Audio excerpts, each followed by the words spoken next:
been doing a lot of reflecting on thinking or thinking about thinking. And it's beginning to play a rather important role in my practice, actually.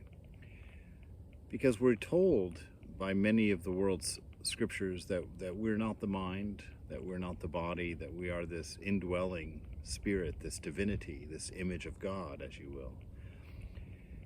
And that separation, initially, certainly at the outset, is very difficult to believe, first of all, and then to actually see or sense. It seems like it couldn't possibly be true.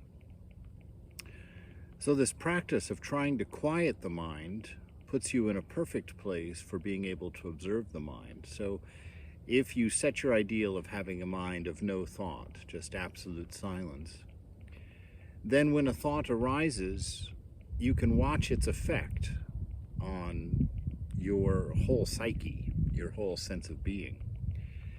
And a lot of times I have found that a thought will arise and it'll be a familiar one. And I can already see the crest of the thought that normally follows it coming behind it. And what that has done has showed me, it has shown me that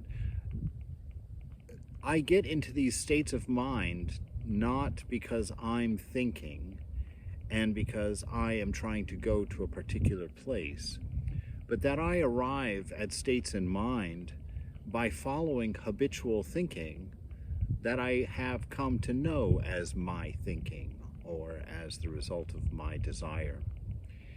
So it's really been helpful, or is actually becoming clear to me, that these thought processes aren't really mine, that they are habitual processes that arise from memory and experience, and that when a particular thought arises, that other related thoughts kind of rise to the edge of consciousness, to awareness, and that based on an interest, one or another will rise up and become central and bring along its own momentum of habit.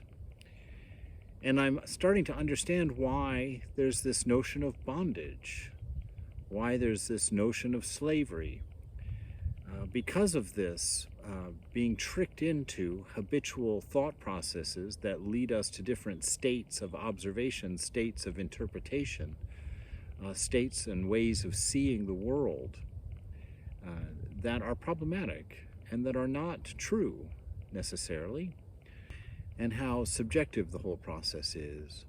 And so that process of trying to quiet the mind, and at just enough to the point of getting some beginning place that doesn't have a slant in a particular direction, to quiet the mind to that perspective, and then watch a thought arise and stay present, feel that full body experience of being, the full sensory experience, letting everything in equally while watching the mind, and see the effect it has on your body, and see the effect that it has on your mood, and see how independent you actually are from that.